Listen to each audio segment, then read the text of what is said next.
네. 그러면 강의를 바로 시작하겠습니다. 네, 오늘은 그 현대 물리학의 양대 기둥이라고 부르는 상대성 이론을 첫 강의가 되겠습니다. 특수상대성 이론. 제목은 여기 보이는 대로 시공간의 상대성기고 공과 중도입니다. 그 다음에 일체 동간분인데 18번째 부분인 일체 동간분은 제8강에서 다른 것과 다뤘는데 오늘은 특별하게 별도로 하는 이유는 특수상대성 이론에서 내용과 직결되는 부분이 바로 일체 동간분이 있기 때문에 일체 동간분을 다시 우리가 특수상대성 이론을 통해서 공과 중도의 의미를 살펴보는 시간을 갖도록 하겠습니다. 그래서 먼저 분별 없이 관찰한다는 것이 뭐냐면은 제8강에서 작년 5월 달에 말씀을 드린 내용입니다만은 읽은 내용입니다. 수보리여 그대의 생각은 어떠한가? 열애에게 유관이 있는가? 그렇습니다. 세존이시여 열애에게는 유관이 있습니다. 수보리여 그대의 생각은 어떠한가? 열애에게 천안이 있는가? 그렇습니다. 세존이시여 열애에게는 천안이 있습니다. 수보리여 그대의 생각은 어떠한가? 열애에게 해안이 있는가? 그렇습니다. 세존이시여 열애에게는 해안이 있습니다. 수보리여 그대의 생각은 어떠한가? 열애에게 법안이 있습니다. 그렇습니다. 세존이시여 열애에게는 법안이 있습니다. 수보리여 그대의 생각은 어떠한가? 열애에게 불안이 있는가? 그렇습니다. 세존이시여 열애에게는 불안이 있습니다. 수보리여 그대의 생각은 어떠한가? 열애는 항하의 모래에 대해서 설하였는가? 그렇습니다. 세존이시여 열애는 이 모래에 대해 설하셨습니다. 수보리여 그대의 생각은 어떠한가? 항하의 모래수와 같이 이런 모래만큼의 항하가 있고 이 여러 항하의 모래수만큼 부처님의 세계가 있다면 그만큼 있다면 진정 많다고 하겠는가? 매우 많습니다. 세존이시여. 부처님께서 수보리에게 말씀하셨습니다. 그 국토에 있는 중생의 여러 가지 마음을 열애는 다 안다. 왜냐하면 열애는 여러 가지 마음이 모두 다 마음이 아니라 설하였으므로 마음이라 말하였기 때문이다. 그것은 수보리여 과거의 마음도 얻을 수 없고 현재의 마음도 얻을 수 없고 미래의 마음도 얻을 수 없는 까닭이다. 소위 과거심도 불가득이요 현재심도 불가득이요 미래심도 불가득이라 하는 마지막 말이 오늘 강의의 주된 내용이 되겠습니다. 그러니까 먼저 유관에서부터 유관, 천안, 해안, 법안, 불안, 그 부처님의 오안은 제8강 때 말씀을 드렸는데 그냥 쓱 넘어가면서 보도록 하죠. 부처님도 당연히 육신의 몸이 있으니까 우리와 같은 유관이 있으니까 이 유관은 차별성을 보는데 반드시 필요한 정보 이론 입장에서 본다면 정보를 수신하는 하나의 수신기 역할을 하는 것이 되겠습니다. 천안, 그러니까 육안으로 볼 수 없는 것을 볼 수 있는 어떤 초능력, 멀리 있는 것을 보고 작은 것을 보며 감춰진 것도 본다. 정형구는 경전을 찾아보면 보통 그 숙명통하고 비슷하게 여기에 보는 것처럼 인간의 능력을 넘어선 천안으로 모든 중생들이 천박하거나 고상하게 아름답거나 추하게 좋은 곳에 가거나 나쁜 곳에 가면서 죽고 나고 하는 것을 본다. 그러니까 저런 감춰진 상자 속에 있는 것도 꿰뚫어 보지만은 중생들의 그 태어나고 죽고 하는 것을 다 본다는 뜻이고요. 해안은 우리가 보통 말하는 반야로서 저 같은 사람은 반야는 없지만은 이런 게 반야인가 보다 하고 짐작은 하는데요. 그러니까 알아야 하는 법을 해안으로 분명히 아는 거. 그러니까 깨쳐서 우리가 아는 건데, 그래서 반야신경에 나오는 반야죠. 근데 법안은 뭐냐면 진실 보는 눈이라는데, 저 같은 사람이 볼 때는 반야신경에 보면 관자재보살 행심 반야 바람일듯이 조견 오온계공 도일체고에서 반야를 가지고 비춰봤더니 그걸로 고를 넘어섰는데, 그러면 그걸로서 진실을 보는 것 같은데 반야로 아마 보지 못하는 또 뭐가 깊은 것이 있는 모양입니다. 짐작 박혔습니다. 그러니까 진실을 보는 눈은 지혜의 눈이라 그러고 정형구는 뭐냐면 욕망을 요인 청정한 법안이 생겨났나니 생겨난 법은 모두 멸하는 법이라는 것을 안다. 더위 무상의 이치를 철저하게 아는 것이 법안이라 해서 아마 반야신경에 나오는 반야만 갖고는 아닌가 보다 짐작을 할 뿐이지 저는 반야 해안과 법안을 구별하지 못하겠습니다. 그 다음에 불안은 부처님의 눈으로서 모든 것을 아는 지혜니까 일체종지라고 할 수 있으니까 아마 우리가 그냥 하는 말로서 모르는 것이 없다. 이래서 저 같은 사람이 강의할 때는 사실 이 그 해안과 법안과 불안은 구별 못합니다. 그냥 하여튼 저기 경전에 이런 식으로 나눠져 있다는 것만 소개하고 저는 그냥 보통 사람이 가지고 있는 분별지를 넘어서선 진리를 직관하는 지혜는 그냥 반야거니 하고 생각하면서 강의를 진행하겠습니다. 네. 먼저 예비적으로 한번 살펴볼 것이 있는데요. 금강경의 내용을 보면 황당하게 들립니다. 그거는 우리가 사용하고 있는 형식 논리에 맞지 않아서 그런데 항상 논리 구조가 A는 B 아니기 때문에라든지 A는 B가 아니지만 우리가 참 그게 아니고 A는 즉 A 아닌 것과 구별할 수 없지만은 그래도 우리가 이름을 붙이기를 A라고 한다는 이상한 말을 많이 하죠. 다시 말해서 색즉 시공이라든가 번뇌즉 보리라는 말과 같은 말인데 그냥 여기 시명 A라는 말 하나 더 붙었을 뿐입니다. 이거는 우리가 바로 중도의 의미가 바로 이거죠. 중도는 우리가 보통 그 상대성 원리하고 조화의 원리와 불의 원리라고 나눌 수 있는데 이러면 검은 고추를 너무 팽팽하게 하거나 느슨하게 하면 소리가 안 들린다는 것은 적정하게 조화를 이루어야 된다는 뜻이라면 그 다음에 장님 코끼리 만지기 같은 것은 여러 가지 서로 다른 의견을 다 그 입장에서는 일리가 있으니까 우리가 포용의 마음으로 받아들이라는 뜻이지만은 중도 중에서 존재와 비존재를 떠나서 중도를 취한다는 말은 정말 형식 논리로 이해할 수 없습니다. 그 다음에 또 그와 같은 뜻이긴 하지만은 우리가 영원히 사는 것도 아니고 다시 말해 상주론도 아니고 단멸도 아니고 우리가 영원히 사는 것이 아니라면 죽으면 그만인 것 같은데 부처님은 상주와 단멸도 다 극단이기 때문에 열애는 둘 다 버리고 중도로 취한다는 것이 바로 A 즉 BA의 논리 구조가 되겠습니다. 이건 우리가 이해 못하거든요. 그런데 제가 양자역학에서 말씀드리기를 양자역학 미시세계에 들어가 보면 그런 것이 우리 눈에 많이 보입니다. 그래서 그런 거 소개해 드렸는데 거시세계에서는 그게 잘 안 보이는데 오늘 이 거시세계에서도 그런 것이 있다는 것을 그리고 어떻게 아인슈타인이 그거를 우리가 보통 중도는 논리적으로 해결 못하는데 아인슈타인은 논리적으로 멋지게 해결했습니다.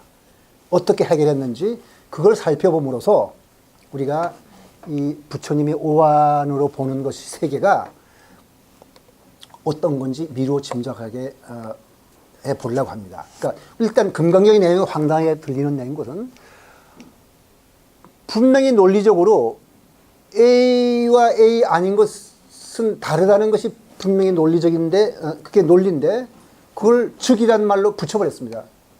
그래서 이것이 우선 황당한 것 같고 그 다음에 삼천대천세계라든지 천안, 해안, 법안, 불안과 같은 이런 신통한 능력이 있는 어떤 견해가 있다는 것도 우리가 받아들이기 어려울 것 같습니다.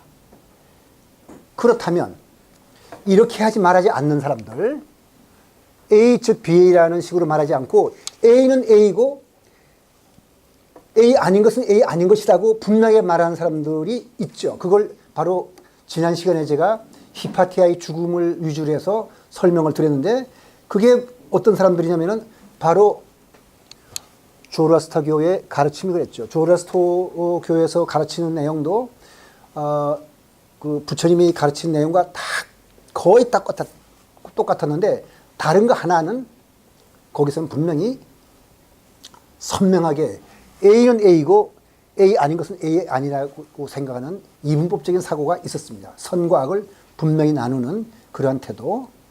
그 다음에 서양 철학의 아마 뿌리라고 할 수 있는 것을 그리스 철학이라고 하면 그리스 철학의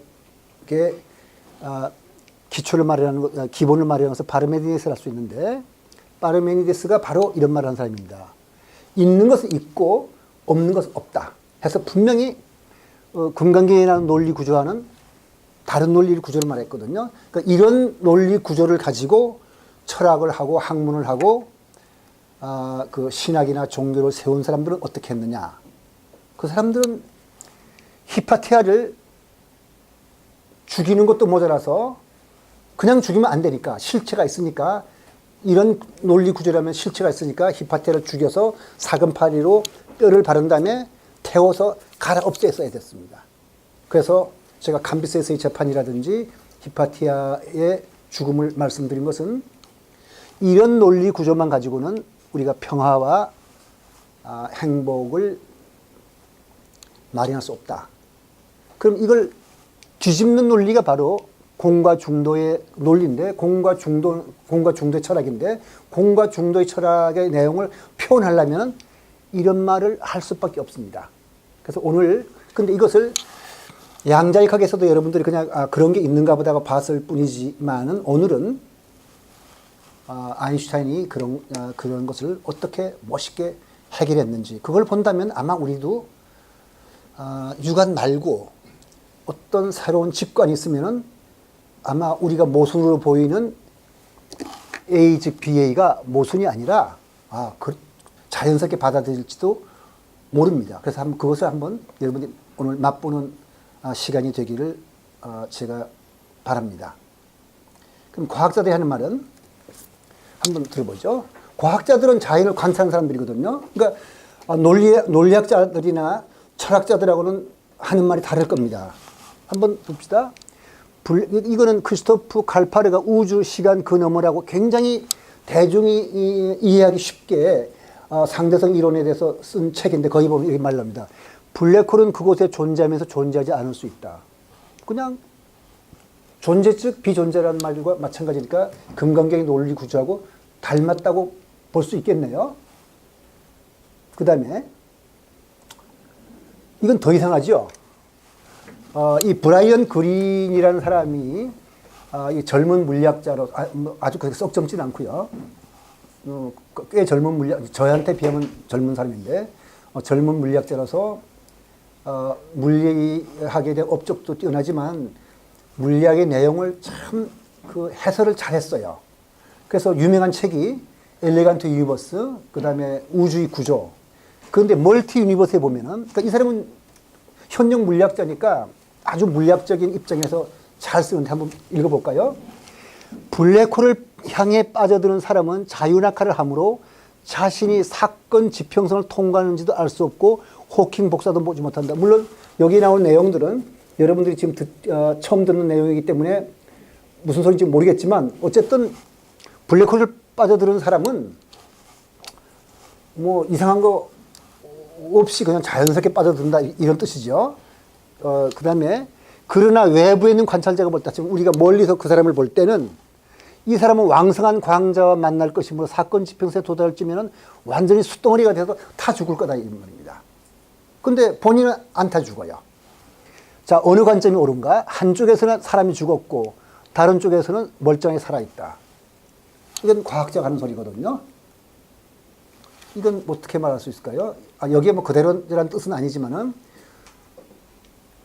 죽음과 삶이라는 게 그냥 관점의 차이지 그게 뭐 이렇게 다른 것이 아니라는 뜻인데 요 내용은 제가 내년 2월 달에 정보의 이건 오늘 강의 내용은 아니고요. 그 정보의 의미를 여러분들한테 설명을 하면서 일반 상대성 이론으로서 이제 블랙홀을 설명할 때 정보와 양자역학과 상대성 이론이 만남이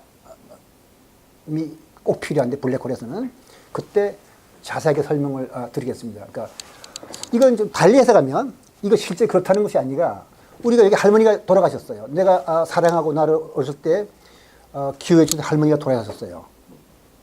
그게 뭐냐면은 외부의 관찰자죠. 내가 할머니가 아니니까. 관찰자가 볼 때는 할머니는 돌아가셨는데 할머니는 안 돌아가셨을 수도 있다는 이런 뜻이 되죠. 사실 내가 죽어보지 않으면은 그 죽은 사람이 어떻게 되는지 어떻게 알겠어요. 근데 불교는 사실 그렇게 말하는 거거든요. 그 사람은 자연히 우리가 여기서 이제 2월 달에는 제가 정보의 흐름이라는 말을 쓰겠습니다만 여기서는 불교에서는 식의 흐름 또는 심상속이라 해서 마음이 계속해서 그 식이 이어져 나가요. 계속해서 이어져 나가면서 자연스럽게 이어지는 것을 어느 순간을 보고 저는 죽었다 그러는데 그 식이 이어진 사람 입장에서는 그냥 그 사람은 뭐 어떤 그 새로운 경험을 하고 있을 뿐이다. 아주 너무 비슷하죠. 어쨌든 이와 같이 해서 우리가 그 금강계에서 나오는 논리구조 A 즉 B의 시명 A라는 말이 그렇게 황당하기만은 한 것은 아니라는 거예요. 왜냐하면 과학자들도 같은 말을 하니까. 사물을 본 사람들은 그렇게 본다는 뜻이죠. 그 다음 이건 또 다른 얘기인데 여기 한번 볼까요? 다른 말은 보시지 말고 여기 봅시다. All of astronomy is reasonably unreasonable. 이 말도 어떤 말인가요? 저는 해석 못 하겠어요. 그 천문학의 모든 것은 참으로 그 합당스럽게, 그러니까 합당하게랄까 번역을 잘 못 하겠는데 저기 어휘력이 좀 부족해서 어쨌든 그 합리적으로 비합리적이다 이렇게 말을 해야 될까요? 어쨌든 저기 금강경의 논리구조 마찬가지죠. 이거 리즈너블을 우리가 A라고 한다면 A 즉 BA다 이렇게 말하는 거고 여기 볼까요? Reasonable assumptions often lead to unreasonable result. 우리가 참으로 그 합당하고 합리적인 어떤 추론을 통해서 이것이 합리적이구나 A가 합리적이고 그 다음 결과가 합리적이구나 하고 다 따라가서 끝까지 합리적인 것만 연결했는데 끝을 보니까 unreasonable result에 이른다고 그랬어요. 그런 거가 우리가 비유를 들자면 메비우스 띠가 그런 거죠. 국소적으로 볼 때는 안팎이 계속 있어요. 그죠? 그래서 따라서 가보면 안팎이 있어서 쭉 따라가서 끝까지 가봐도 안팎은 있는데 결국은 나중에 보니까 안팎이 없는 결과가 되는. 그러니까 이 사물의 실상은 우리의 소위 형식 논리만 가지고는 이해할 수 있는 게 아니라는 것이 지금 금강경이 계속 강조하는 바거든요. 그래서 오늘은 그걸 아인슈타인은 어떻게 해결했는지. 그 다음에 한번 우리가 볼 때 부처님이 천안이 뿐만 아니라 그 해안 법안 불안이 있어가지고 오안이 있다고 그랬는데 우리는 육안만 있으니까 이것만 가는 걸 보는 세계가 다다 그러는 것은 어쩌면 호두껍질일지 몰라요. 그래서 저는 셰익스피어를 굉장히 좋아하는데요. 저는 셰익스피어의 그 문학 작품에 나오는 내용이나 기술이 여기 기독교에 계신지 모르겠지만 외람되게 들릴지 모르지만은 성경책보다도 더 깊이 있는 소리를 한다고 생각하는데 이렇게 말을 썼어요. 나는 호두껍질 속에 갇혀 있으면서 스스로 무한한 공간의 제왕이라고 생각할 수 있다. 이게 햄릿 2막 2장을 보시면 이런 말 나와요. 이게 우리 아닐까요? 햄릿만 그런 게 아니라 아마 우리 자신이 그럴 겁니다. 내가 알고 있는 요 자그마한 머리 갖고 보이는 요것이 모든 것이지 그걸 벗어나면 아이 세상에 그런 게 어딨어 이렇게 생각하는데 그걸 호두껍질을 깨트려 보면 정말 무한한 우주가 펼쳐 있을지 모릅니다. 그래서 그런 것의 일부를 적어도 우리가 과학자들이 밝힌 내용 중에서 좀 신기하다고 할 만한 것은 제가 2월 달에 말씀드리고 오늘은 시공간의 문제만 말씀을 드리겠습니다. 그러니까 부처님의 경지는 뭐냐? 바로 오안이라는 것이 바로 이 호두껍질을 깨트린 눈이 아닌가. 그리고 과학이 밝힌 걸 보면 그렇게 생각할 만한 것인데 사실 인간의 상상력이 있어가지고 그 뛰어난 상상력을 발휘해서 이 얘기를 그리는 사람들이 보통 만화가나 사이언티픽 픽션의 작가들입니다. 근데 그 사람들이 어떤 상상력을 발휘해서 글을 썼다 하더라도 그것보다 더 신비한 것이 과학이 밝힌 내용이에요. 아까 브라이언 그린이 쓴 그 블랙홀로 빠져드는 사람은 자기는 죽지 않았는데 옆에 있는 사람이 볼 때는 죽었다는 게 그런 내용이죠. 그래서 일반 상대성 이론과 현대 우주론에서 과학자들이 생각하는 우주의 모습은 법화경이나 화엄경에서 묘사하는 우주보다 더 황당하게 들릴 수 있어요. 그래서 여기서 말씀드린 것은 뭐 황당하니까 그걸 황당하게 옳다는 뜻이 아니라 불경이 비록 금강경이 대승경전이 특히 그런데 황당하게 들리더라도 그걸 꼭 황당하다고만 생각하지 말고 한번 그럴지도 모르겠다. 우리가 모르는 내가 호두껍질 속에 갇혀 있어서 그런 거지 이 깨고 나면 그런 게 있을지도 모르겠다는 믿음으로 읽으면 얻는 바가 아마 더 많을 겁니다. 그걸 말씀드리고 싶어서 이런 걸 쓴 거고요. 그 다음 여기 볼까요? The intuitive mind is a sacred gift and the rational mind is a faithful servant. You have created a society that honors the servant and has forgotten the gift. 맞는 말이죠. 뭐냐면 사실은 이 직관이라는 것이 아마 해안인지는 모르겠습니다만 해안하고 비슷한 거라고 본다면 적어도 아인슈타인이 말하는 이 직관력은 그게 바로 참 천부적인 어떤 하늘이 준 선물인데 그리고 우리가 이성적인 사유, 분별지가 되겠죠. 분별지라는 것은 사실은 굉장히 충실한 서번트입니다. 그건 뭐 서번트에 불과한 건데 우리는 거꾸로 뒤집어 생각해서 We have created a society that honors the servant. 서번트는 굉장히 우대하고 기리고 그걸 아주 맞다 그러고 그 다음에 그 하늘이 준 선물은 망각하는 그러한 세계에 우리가 살고 있다. 범부가 사는 세계가 바로 그걸 제가 작년 12월 때 강의에서 매트릭스라 불렀죠. 이 아인슈타인이 한 말입니다. 이 사람이 아인슈타인인지 뭐 누구 알죠? 네.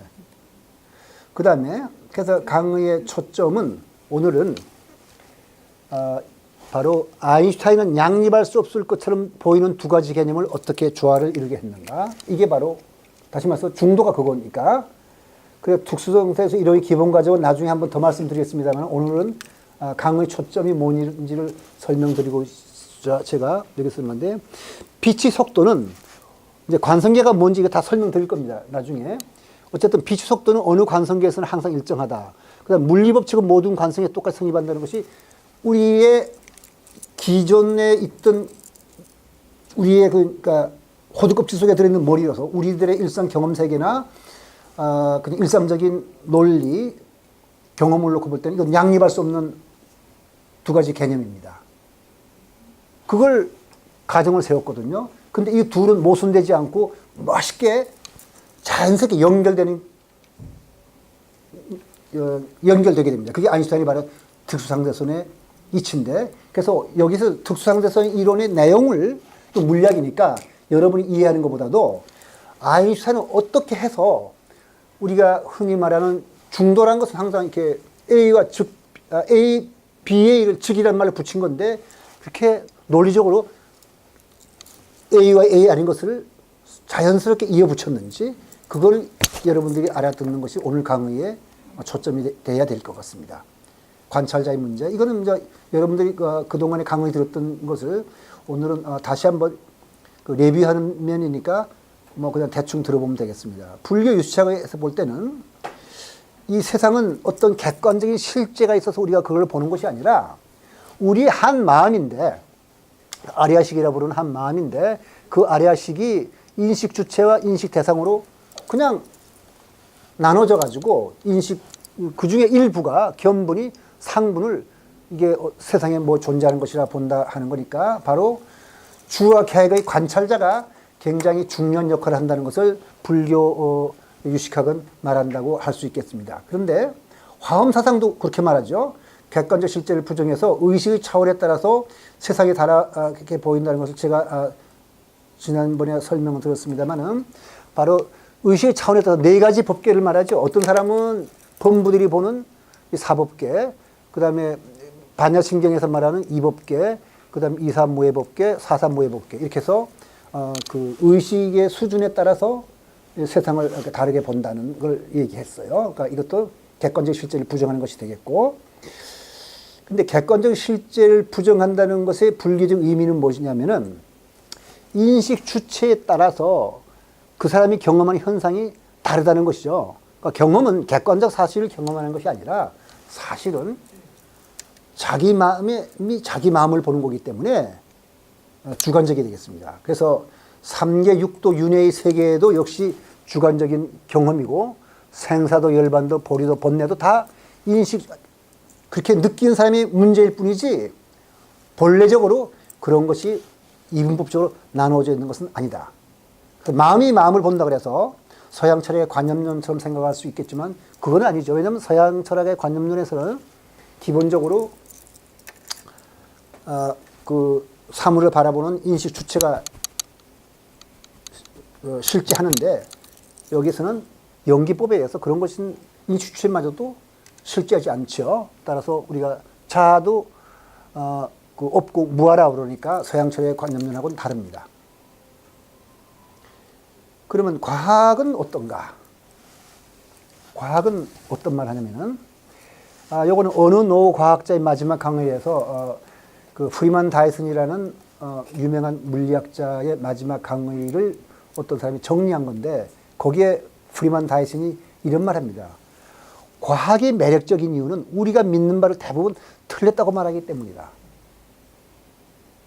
그러니까 우리가 뭐냐면은 호두 껍질을 깨는 역할을 과학이 해준다는 뜻이죠. 그래서 불경을 이해하는 데는 과학이 도움이 되고 더군다나 현대인처럼 현대인은 사실 뭐 다 알거든요. 다 조금씩은. 요 보면은 뭐 의사가 알 것도 다 알고요. 치과 의사가 알 것도 다 알고 제 친구가 치과 의사 있는데 그 치과 의사 말을 들으면은 머리가 아파 죽겠대요. 환자가 뭘 다 알아서 이걸 이렇게 해달라 그래서. 그러니까 다 알거든요. 다 아는데 조금 모르는 게 있어요. 근데 그 조금 모르는 쪽이 사실은 굉장히 어떤 큰 새로운 세계로 들어가는 걸 겁니다. 그래서 우리가 과학이 매력적인 이유는 우리가 믿는 바를 대부분 틀렸다고 말하기는 다 안다고 생각하는데 사실은 다 알지 못해요. 우리는 호두 껍질 속에 갇혀 있습니다. 그래서 과학은 어떻게 생각했냐? 고전역학은 객관적 실제를 인정했습니다. 그래서 뭐 정신물질의 이중성을 인정을 했거든요. 그리고 여기에 그 물리 현상에 정신이 개입할 여지가 없었습니다. 근데 상대성 이론에 들어오게 되면은 여기에 이제 특수 상대성 이론과 일반 상대성 이론이 있을 텐데 그렇게 물질 시공간 관찰자가 나눠진 것이 아니라고 합니다. 그렇지만 사물의 실제성을 인정합니다. 양자역학은 그걸 부정하죠. 실제성 인정한다는 뜻에서 양자역학이 나온 다음부터는 일반 상대성 이론도 고전물리라고 물리학자들은 말을 합니다. 그러니까 굉장히 그것도 여러분들이 물리학을 하지 않는 사람이 듣기엔 이상할지 모르지만은 분명히 현대 물리학의 양대 기둥은 양자역학과 상대성 이론이라고 그래 놓고 나서 또 현대 물리학자들은 말하기를 상대성 이론을 고전물리에 속한다고 하는 것은 바로 객관적인 실제를 인정하고 결정론적인 인과율을 지지하기 때문에 그렇게 말하는 거고 양자역학은 사물의 실제성을 인정하지 않고 절대 시공간 결정론적 인과율을 부정하죠. 그래서 그 점이 상대성 이론이 양자역학과 다른 점입니다. 양자역학은 이미 말씀드렸습니다만은 관찰 대상은 관찰자의 관찰의 실체를 만들어서 가지는 거니까 객관적 실체는 없죠. 그 다음에 결정론적 인과율과 확률적 인과율 둘의 조화에 의해서 그 물리계를 기술하고요. 양자 중력은 상대성 이론하고 양자역학을 합친 이론인데 물리학자가 희망을 할 뿐이지만 아직 완성된 이론은 아닙니다. 근데 어쨌든 이 이론이 추구하는 바는 물질과 시공간 우주 전체가 관측자 입장과 관계가 있다고 연결되는 건데 이것이 완성이 된다면 물질계에 관한 한 불교 연기법과 같은 내용을 말한다고 말할 수가 있겠습니다.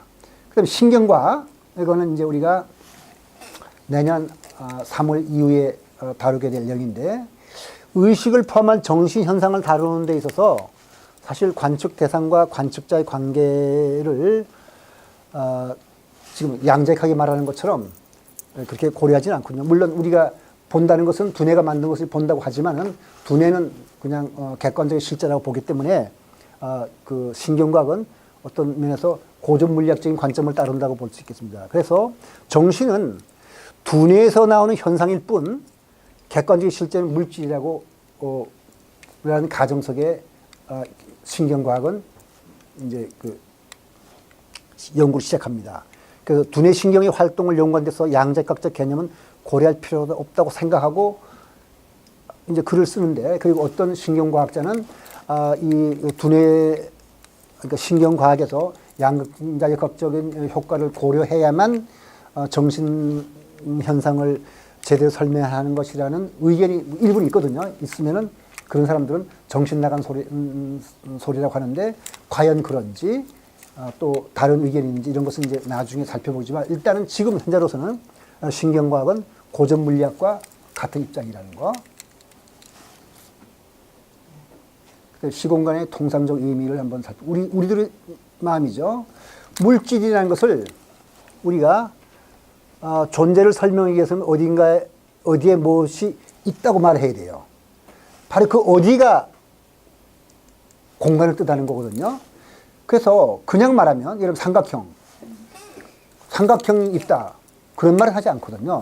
삼각형이라는 생각을 해서 그걸 우리가 수학적 실제라고 부르긴 하지만은 그건 관념 속에 존재하는 것이 실제하지 않습니다. 실제하는 것은 어떤 삼각형, 그려놓은 삼각형이든지 이게 칠판에다 그려야 되죠. 네. 그래서 우리가 존재한다고 할 때, 적어도 물리적인 대상으로서 존재한다고 할 때는 그건 반드시 어디에 있는지를 말해야 됩니다. 그러니까 공간이 필요한 거죠. 그러니까 공간은 존재의 근거가 됩니다. 그러니까 공간을 말하지 않고서 우리가 존재를 말할 수 없는 거죠. 시간. 이게 이제 굉장히 그 심오하다고 할까, 그 물리학자들 사이에서도 굉장히 그 논란이 있는 건데, 일단 시간의 흐름에 따라서 변화가 일어난다고 보는 겁니다. 우리들 생각에. 그러니까 통계학적 해석으로서는 이런 것이 과연 시간이 흐르느냐. 여기서 꽃병이 있어가지고 제가 실수로 탁 쳐서 깼어요. 그럼 떨어져서 깨져가지고 박살났거든요. 그걸 사실 영화로 탁 찍어서 돌리면은, 여러분들이 그 장면을 본다면은 저건 자연스럽게 일어난 사건이야 하고 믿을 텐데, 그걸 필름을 거꾸로 돌려서 흩어졌던 파편들이 탁탁탁 모여가지고 꽃병이 되더니 흩어졌던 꽃들이 꽃병에 착 꽂혀서 붕 떠서 이렇게 탁 올라오면은 그거는 실제 사건이 아니라고 여러분들이 알아내거든요.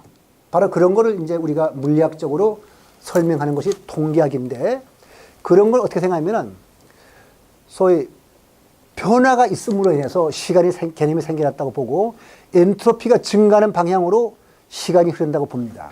그래서 그걸 우리가 연력학 제2법칙이라 해서, 여기에서 대한 재미있는 내용들은 엔트로피가 뭔지 이런 것들은 제가 2월 달에 말씀드릴 텐데, 어쨌든 또 엔트로피 증가하는 방향으로 시간이 흐른다고 우리가 보는 거거든요. 우리의 일상 경험과 잘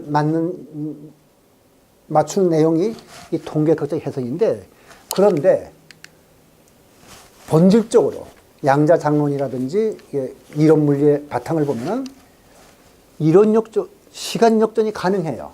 소위 CPT 시어렘이라고 해가지고 시간을 거꾸로 돌려도 그건 현실 세계가 될 수 있다는 이론이 있는데, 왜 시간 역전이 가능한데 왜 엔트로피가 증가하는 방향으로 시간이 흘러야 되는지, 이런 것들은 100% 물리학자들이 자신 있게 말할 수 있는 내용은 아닙니다. 그래서 요 엔트로피에 관한 내용은 내년 2월 달에 제가 말씀을 드리기로 하고요. 하여튼 이런 게 있다는 것만 일단 들어봅시다. 그 다음에 시간, 공간 개념의 변화도 누구나 절대 시공간을 취지하게 됩니다. 이렇게 빨간불이 켜졌다가 파란불이 켜졌다가 왔다 갔다 해서 여러분 혼란스럽겠지만 양해해 주시기 바랍니다. 왜냐면 이게 켜보니까 약했다 꺼졌다길래 좀 자세하게 보이려고 하니까 이게 너무 세고 해서 제가 왔다 갔다 하는 거니까 여러분 이해해 주세요. 일상적 경험을 시스템에서는 절대 시공간을 지지하는 건데 누구에게나 시간과 공간의 길이는 같아요. 시공간은 물질과 상관없이 존재하는 배경이고 시공간이 차림 무례 위에 물질이 존재한다고 하고 운동한다고 생각합니다. 그래서 누구나 여러분들은 우주가 빅뱅이라서 요만하게 터졌으면은 빵 터졌다 할 때 어떻게 생각하냐면은 이게 무한한 공간이 있고 거기에 조그만 것이 있다가 커져서 이렇게 커진다고 생각을 하죠. 그렇게 생각을 하지 않나요? 그거 아니라는 거예요. 그런 거 없어요. 실제로는 그냥 그 공간을 만들어가면서 커지는 건데 우리는 어떻게 생각하냐면 무한히 펼쳐진 공간이 있다고 생각하고 시간도 있다고 생각하는 거거든요. 그게 우리들의 일상적 경험입니다. 우리가 그걸 맞다고 우기거든요. 그런 생각으로 우리가 논리를 말하고 진리를 말하고 하는데 아인슈타인이 멋있게 그런 게 아니라는 걸 깨트리는 걸 오늘 보게 될 겁니다. 그래서 이제 특수상대성 이론을 아까 말씀드렸는데 등속도로 움직이는 모든 관성계에서 성립하는 것이 특수상대성 이론이에요. 그러니까 관성계라는 건 뭐냐면 외부에서 힘이 작용하지 않는 좌표계입니다. 그러니까 지구 같은 건 관성계가 아니네요. 왜냐하면 지구가 우리 잡아당기니까. 그러니까 우주 공간에 둥둥 떠 있으면 그런 게 관성계입니다. 근데 그 다음에 외부에서 힘이 작용하지 않는 좌표계니까 등속도로 움직일 수, 여기는 우주 공간에 어떤 사람이 상대적으로 정지했다 보면 이 사람에 대해서 등속도로 움직이는 사람도 등속도로 움직인다는 거 힘이 작용하지 않는 거니까 이 사람도 관성계, 이 사람도 관성계, 또 이 사람에 대해서 움직이는 사람도 관성계. 하여튼 서로 등속도로 움직이는 모든 좌표계는 다 관성계니까 그런 관성계는 무한히 많죠. 그 모든 좌표계가 다 그 좌표계에서 특수상대성 이론은 성립한다. 그러니까 시간과 공간은 관측자 입장에서 달라진다는 걸 보여줄 겁니다.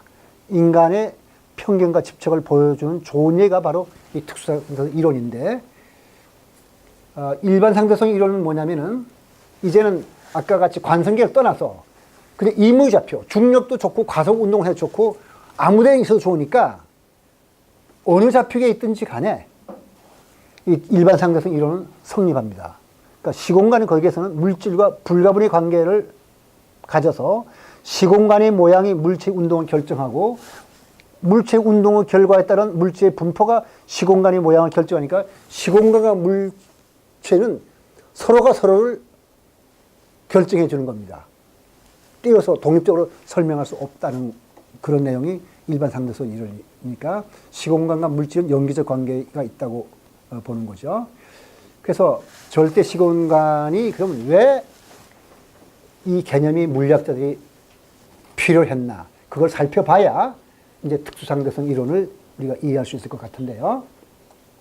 원래 절대 시공간은 뉴턴이 절대 시공간의 개념을 확립했는데 이 사람이 그냥 한 게 아니라 아주 멋진 자기 나름대로 머릿속으로 어떤 실험 장치를 만들어서 실험을 해서 물질과는 독립적인 공간이 있다고 상정했습니다. 여기에 대한 자세한 설명이 아까 브라이언 그린이 쓴 그 우주의 구조에 잘 나오는데요. 물질이 존재하는 상관없이 공간은 무한히 펼쳐져 있고 시간과 공간은 무관하며 시간은 아득한 과거에서부터 아득한 미래를 향하여 흘러간다. 우리 생각이죠. 그 뉴턴 그렇게 생각해요. 그 다음에 물체의 속도라는 것은 얼마만큼 속도가 빠르게 움직이냐 하는 것은 그 절대 시공간에 대해서 얼마만큼 빠르게 움직이는가 하는 이런 겁니다. 그런데 그러니까 시간과 공간은 존재하는 것, 모든 것의 배경이며 존재하는 것들이 활동하는 무대가 되는 거거든요. 그러니까 시간을 측정하는 사람의 상태 관계없이 누구에게나 시간은 똑같은 간격으로 흘러가고 동시성도 의심 없이 우주에나 우주 어디에나 적용되는 것처럼 보여요. 이런 말을 우리가 할 수 있거든요. 제가 강의하는 이 순간 로켓을 타고 날아가는 어떤 사람이 있다고 가정할 때 로켓을 타고 날아가는 그 사람은 뭐 하고 있을까? 그 물음은 성립하는 것 같거든요. 근데 성립하지 않아요. 왜 성립하지 않냐? 서로 다른 시간대에 살고 있기 때문에 내가 말하는 동시라는 것은 그 사람한테 동시가 아닐 수가 있습니다. 그 다음에 우리가 공간도 누구에게나 똑같이 보일 것이라 생각하거든요. 저한테 100m라면 그 로켓 타고 간 사람한테도 100m일 거라고 생각을 하죠. 그래서 여기 이제 고전 물리학의 시간과 공간을 한번 그림으로 볼까요? 모든 세상에 존재하는 모든 시계의 시간을 똑같이 맞출 수 있어요. 이 사람은 이건 우리 시계고 요거는 자동차 타고 가는 사람의 시계고 등등 해서 요거는 로켓 타고 화성으로 날아가는 시계고 요거는 은하계에 있는 어떤 별에 있는 시계인데 똑같이 시각을 맞춰서 보면 똑같이 간다고 생각하는데 이럴 수 없다는 것이 오늘 상대성 이론이 말할 내용입니다. 그래서 먼저 미리 말씀드리자면 이제 앞으로 상대성 이론은 이론적인 내용들을 살펴보기 때문에 미리 결과부터 설명한다면 없는 것을 있다고 보는 사례가 바로 절대시공간인데 그걸 우리가 불교 유식학에서 병계소집성이라고 그러죠. 없는 것을 있다고 보고 있는 것을 없다고 보죠. 그러니까 사람들이 아무것도 없다고 생각하는 진공이라는 것은 지난번에 설명드렸죠. 양자론적 진공은 사실은 뭔가 차 있다고 그랬어요. 그러니까 이게 우리가 소위 병계소집성인데 그 아주 대표적인 예가 절대시공간의 개념이라고 할 수가 있겠습니다. 그 다음에 이건 아인슈타인이 한 말이에요. 여기에 있는 요 말. 그러니까 공간은 길이를 잴 수 있다는 뜻에서 물리학적인 개념이긴 하지만 절대시공간의 개념은 다른 것과의 관계를 떠나서 독립적으로 존재하는 뜻에서 연기법에 어긋난다는 건 제가 붙인 말이고 굉장히 의미 없는 말이라는 것이 아인슈타인이 붙인 말이고요. 사랑이나 슬픔 같은 비물리학적인 추상적인 개념보다도 더 추상적이다. 이것은 뭐냐면은 이 말은 제가 붙였지만 나머지는 아인슈타인이 한 말입니다. 사랑과 슬픔은 뭐냐면은 하여튼 물리학적인 개념도 아니고 용어도 아니지만은 서로 사랑하고 슬퍼하면은 뭐가 영향을 서로 주고받잖아요. 내가 이 사람을 사랑하고 좋아한다면은 그 사람이 기뻐하고 그로 인해서 과정도 화목해지고 뭔가 나도 얼굴이 밝아지고 영향을 주고받는데 공간과 시간은 그러지 않아요. 여기 절대시공간이라는 것은 전혀 영향을 주고받지 않으니까 아주 공허한 것이라고 말할 수 있어요. 요까지가 아인슈타인이 한 말이고요. 요 뒤는 양자역학적인 내용을 빌려서 제가 붙인 말입니다. 사실 공간을 생각할 때 사람들은 텅 빈 공간을 생각하는데 그런 것은 없죠. 불확정성 원리에서. 그건 이제 지난번 강의에서 설명드린 대로 뭔가를 차 있게 되어 있어요. 그래서 텅 빈 공간 없는데 그럼에도 불구하고 여러분들이 지금도 과학을 해설한 책을 보면 에테르란 말이 있을 텐데 에테르이 왜 나왔는지를 설명을 드릴게요. 물론 이 막스웰 이전에도 에테르라는 개념이 있었는데 물리학자들이 아주 적극적으로 에테르에 매달린 이유가 있어요. 그건 뭐냐면은 뉴턴역학만큼 자연현상을 잘 설명하는 것이 막스웰의 고전 전자기하학입니다. 뉴턴역학은 그냥 돌아다니는 물체를 운동을 잘 설명했다면 전기를 띤 현상에 대해서만큼은 완벽하게 그 당시 자연현상을 설명한 것이 막스웰의 전자기인데 이 막스웰의 전자기에서 풀어보니까 파동이 나와요. 파동 방정식이 나왔단 말은 전자파가 있다는 존재한다는 뜻이거든요. 그래서 막스웰이 전자파의 존재를 예언합니다. 그리고 예언하다가 한 몇 년 있다가 헤르츠가 실험적으로 전자파를 발견하고 지금은 여러분들이 그냥 뭐 스마트폰이 모든 게 다 전자파로 지금 사용하는 거잖아요. 근데 여기에 에테리를 생각할 수밖에 없는 게 전자파의 속도가 불변이며 거기 나와요. 파동 방정식에 속도가 변하는 걸로 나오는 것이 아니라 불변이고 계산해 봤더니 딱 빛의 속도가 똑같아요. 그래서 어떻게 해석했냐면은 이 공간이라는 것은 여기 밑에 걸 볼까요? 물의 진동이 물결 파이듯이 물이 진동하면 물결파가 되는 이 공간이라는 것이 그러니까 파동이 있다면 뭐 전달돼야 될 텐데 에테리가 있어가지고 에테리가 진동하는 것이 전자파인가 보다. 그리고 그 에테리가 진동할 때 전달하는 파동이 바로 전자파이고 그 속도가 빛의 속도다. 이렇게 맞아보니까 이치에 딱 맞거든요. 이 매질을 에테리라고 봤기 때문에 우리가 그 당시에 물리학적인 것으로 볼 때 이치에 딱 맞고 이치에 딱 맞고 거기에 말한 또 방정식도 나오고 이러니까 이것을 찾아봐야겠다. 이것이 사람의 사유 방식이거든요. 그런데 마이켈슨 몰이라는 사람이 1887년 그러면 우주 공간에 꽉 차 있는 에테리를 한번 찾아보자 했습니다. 그러면 당연하게 빛은 빠르니까 그냥 찾는 이렇게 찾겠죠. 한번 여러분 그림을 볼까요? 태양이 있는데 지구가 이렇게 돌아가요. 지구가 이렇게 가죠. 빛이 이렇게 가거든요. 요거 빛은 에테리에 대해서 30만 킬로미터라면은 그 빛의 속도를 C라고 불렀어요. 그럼 빛이 가는데 지구가 쫓아가면서 보니까 내가 간 것만큼 빼고서 진행한 걸 보니까 이런 식으로 지구가 갈 때는 빛의 속도가 30만 킬로미터 빼기 지구의 속도 이렇게 하는 게 맞겠죠. 그렇잖아요. 그 다음에 빛이 이렇게 가요. 또 지구가 이렇게 가거든요. 그러면 빛은 여기서부터 30만 킬로를 갔어. 1초 동안에. 지구는 1초 동안에 155km를 왔어요. 그러면 내가 볼 때 빛은 1초 동안 이만큼 갔으니까 30만 킬로보다 멀리 갔겠구나. 그렇게 생각할 거잖아요. 이걸 이제 알면은 에테리를 찾을 수 있는 거죠. 해봤더니 그 다음에 에테리에 대해서 직각으로 움직이는 물체 운동은 속도가 이렇게 돼야 되거든요.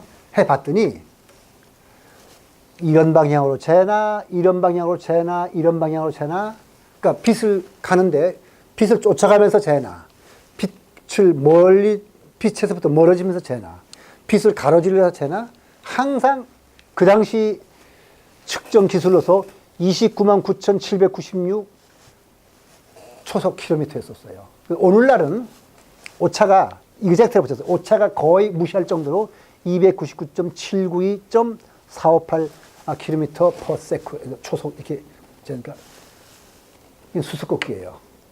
빛의 속도 일정해요, 그냥. 이거는 받아들일 수 없거든요. 근데 물리학은 다른 논리학이 아니기 때문에 수학이나 철학이 아니기 때문에 본 것은 받아들입니다. 그렇지만 거기서 우리의 이론이라든가 논리하고 다르면은 우리의 이론과 논리를 개발하는 게 물리학이니까 일단 이건 믿어야 돼요. 빛의 속도는 누가 봐도 불변한. 근데 그건 이해를 할 수 없는 거죠. 빛의 속도는 광원이나 그러니까 그 빛을 전달하는 그 소스나 관측자의 속도와 무관하게 항상 같다. 쫓아가면서 보든 멀어지면서 보든 직각으로 가로지르면서 보든 같다. 이해할 수 없네. 근데 이거를 해결하려고 몇 사람들이 아이디어를 냈어요. 아주 기가 막힌 아이디어를 내는데, 그러니까 물리학자들이 굉장히 처음에 황당한 아이디어를 냅니다. 어쨌든 받아들여야 되니까 왜 그럼 쫓아가면서 봐도 30만 킬로미터, 멀어지면서 봐도 30만 킬로미터냐 했더니 피제럴트와 로렌츠가 따로따로 생각하기를 만일 빛이 가는데 빛의 방향을 쫓아가면서 그 물체를 길이를 재면은 요만큼 준다. 원래 길이가 요만큼이라면은 그쪽 방향으로 움직이는 그걸 잴 때 요 길이가 L이라 치면은 요것이 이렇게 움직이면은 속도 V로 움직이면은 움직이는 방향으로 길이가 요 벡터만큼 줄어든다고 가정하면 빛의 속도는 일정하다고 할 수 있겠다. 그래서 이 사람들이 그냥 장님이 뭘 잡듯이 그 마이켈슨 몰이 실험을 위해서 이런 걸 식을 유도해냅니다. 그러니까 피제럴트 로렌츠가 뭐냐면은 여기에 이벤트가 있거든요. 여기서 어떤 사건이 물리적인 사건이 벌어졌어요. 그런데 두 사람 프레임 S에 있는 사람과 프레임 S 프라임에 있는 사람이 둘이서 이 사건을 재는데 본래 여기서부터 이 S 프라임은 속도 V로 움직이는 거니까 이렇게 쭉 움직여 가는 거예요. 시간이 0일 때 일치했다가 시간이 T가 흘러서 이렇게 쭉 왔으니까 속도 V로 움직이는 사람이 시간 T가 T초만큼 흘리게 되면 움직인 거리가 얼마예요? V 곱하기 T잖아요. 그죠? 1초에 V니까 T 시간만큼 되면 속도 곱하기 시간. 요만큼 떨어졌어요.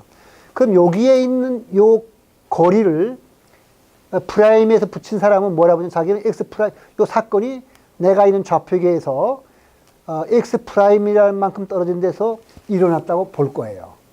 그 다음에 S는 뭐라고 부르냐면은, 내가 있는 좌표계가 여기인데, 여기에서부터 요만큼, X만큼 떨어진 데서 사건이 일어났다고 봐요. 그럼 우리 생각에는 어때요?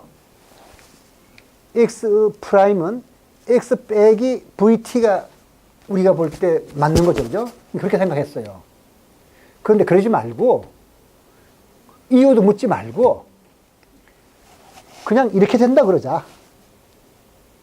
그러니까 원래 우리는 X 프라임은 요 길이는 요거 빼기 요거니까 X 빼기 VT라고 생각을 하는데, 그게 아니라 이런 게 붙었다고 보자. 그 다음에 Y 방향과 Z 방향은 움직이지 않으니까 그냥 똑같다 보고, 시간도 우리는 원래는 절대 시공간의 개념에서 프라임에 붙인 계에서 본 시간이나 그냥 프라임 붙이지 않은 데서 본 시간이 같다고 봤는데, T 프라임 있고 T라 그랬는데, 그냥 그러지 말고, 이유는 없어요. 그냥 이렇게 요 시간에서 C 제곱분의 속도 곱하기 자기에 속한 좌표를 곱하고 이런 걸 나눠줬다고 그러자. 그러면은 빛의 속도가 일정하다 그래도 모순이 없다고 내세웠어요. 그래서 이것을 우리가 뭐라 그러냐면 로렌츠 변환이라 불러요. 좌표계에 대한. 근데 이거 왜 그런지는 모르고, 그래서 이걸 로렌츠 피제랄트 변환이라고 부르기도 하고 로렌츠 변환이라고 그러는데, 아주 뛰어난 물리학자입니다.